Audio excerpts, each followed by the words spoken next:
There's at least one Falklands medal anyway, among the crew. Sorry, look.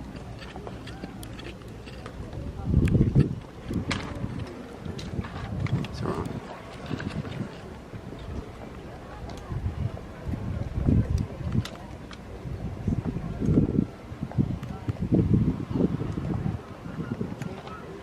It's a bit right here.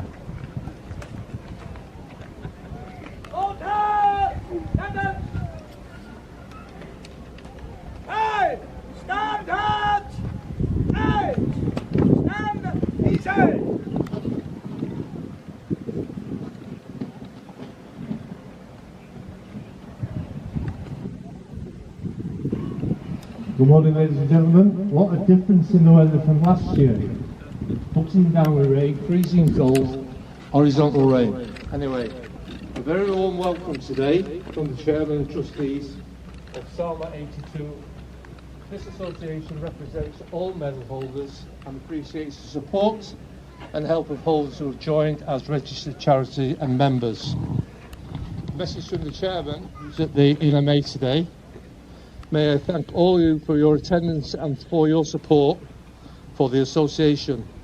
Also, pardon? Okay. Also, a very warm welcome to the distinguished guests, representatives of the community. I lived here as a schoolboy, not me, the chairman, with my family when my father was still serving. I can remember the city then, and on recent... For that, Chris.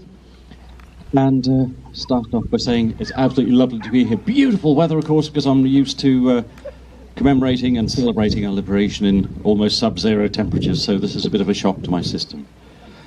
Lord Mayor, ladies and gentlemen, fellow veterans. From the bottom of my heart, I have to say thank you for the chance to be here with you today in Plymouth as we commemorate and celebrate our Liberation Day, the day that the Falklands regained its freedom. Plymouth, of course, does have connections with the Falklands that go right back to day one, as John Davis, who made the first reliably documented sighting of the Falklands back on the 14th of August 1592, was a Plymouth lad. And of course, Captain John Strong, another Devon boy, was the first recorded person to make a landing in the Falklands on the 27th of January 1690.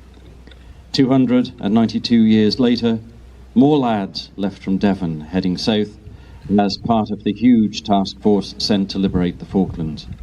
I wish to pay tribute and say thank you to each and every one who was part of liberating us. Whether you were civilian or military, frontline or support, or a member of the family of those people, I have to say thank you for liberating me and the people of the Falkland Islands. Without each and every one of you, I wouldn't have had the life that I have, but at the same time, I will always have a huge amount of guilt that people gave their lives so that I might live in peace and freedom. I know that I'm in Royal Marine territory, so may I take this opportunity, if I may, to say a huge thank you to a group of people who are not celebrated enough, and they are the Royal Marines who made up Naval Party 8901, who were stationed in the Falklands up to the invasion of 1982. I had the honour, and I can't say it was actually sort of a pleasure, to have been out on the night of the invasion of the Falklands with the Falklands Defence Force alongside those who made up Naval Party 8901. And what I can tell you here today, those boys put up one hell of a fight.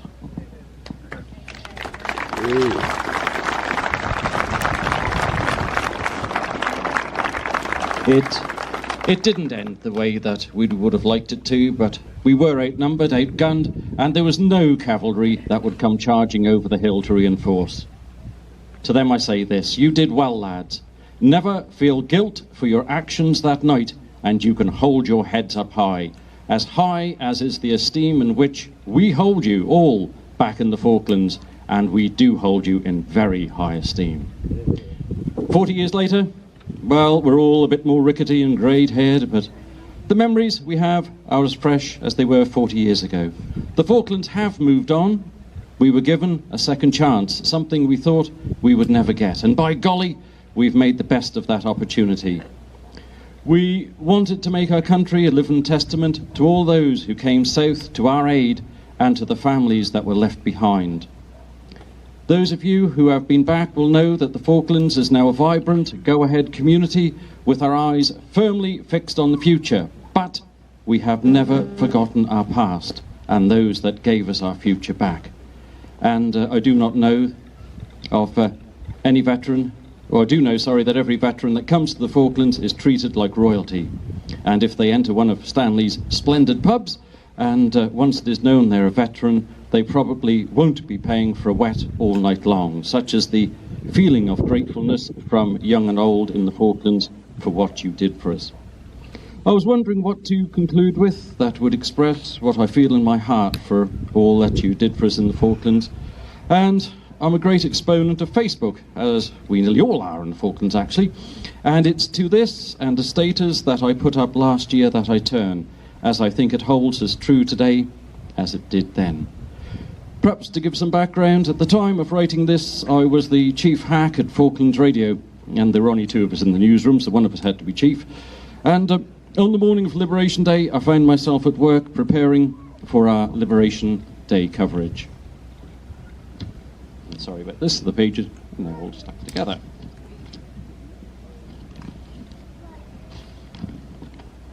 Well, here I am in at work around 6 in the morning, making the last tweak to our notes for the coverage of our Liberation Day here in the Falklands.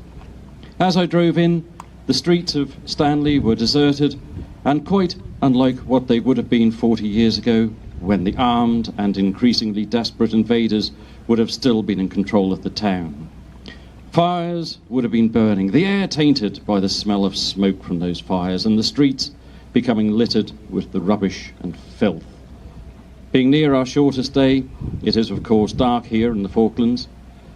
Sometimes it feels like you will never see daylight again, just as it felt 40 years ago. At times it seemed that the darkness of our occupation would never end, but on this day it was just about to, as freedom, just like the light, swept across the Falklands. The light which now occupied the high ground around Stanley, the light which had yomped or tabbed across the Falklands, which had endured horrendous weather and battles at Goose Green, the Marlow, on the mountains, the disaster that was Fitzroy, and the loss of vessels, aircraft and life, was just about to sweep across Stanley and bring an end to those 74 horrible, dark days. I have said many times, and will say again, that until the 2nd of April 1982, if somebody had asked me to describe what freedom was, I would have been hard-pressed to do so. When the Falklands was plunged into darkness, I jolly well knew what freedom was. You don't realise just what it is until it's taken away from you. And today we will commemorate and we will celebrate the return of our freedom and hope and our future, the return of light. It came, though, at a horrible price, and to everyone who did anything, anywhere, in any way, be they military or civilian, whatever nationality you were, and I include Falkland Islanders in this, I can only say from the bottom of my heart, thank you. Two little words.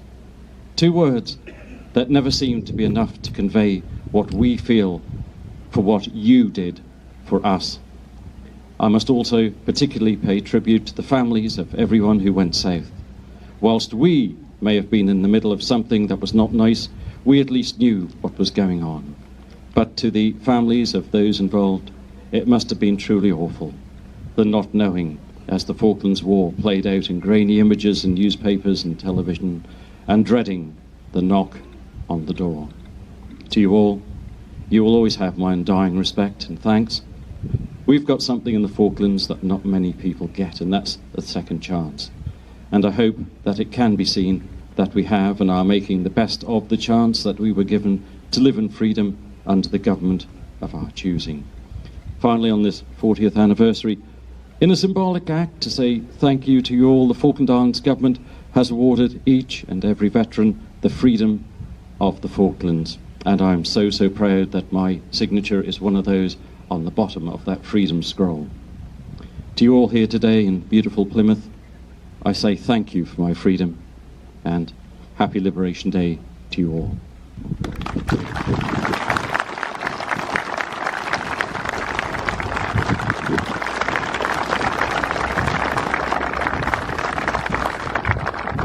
Is here recognises the contribution that the military made when they sailed down to the Falklands for freedom, but also the contribution that the city made in supporting the military act. I know that people went into the dockyard, Devonport dockyard, and they worked 24/7 to make sure that our forces were equipped to be able to defend the Falkland Islands. Plymouth as a city has also recognised the Falkland veterans, and I'm very happy to say that on Armed Forces Day there will be a Falklands Freedom Parade as part of Armed Forces Day on the Hoe. So please do come and join us when yet again we can say thank you to the people who took part in that. Historical and ongoing bond that exists between the island and the city.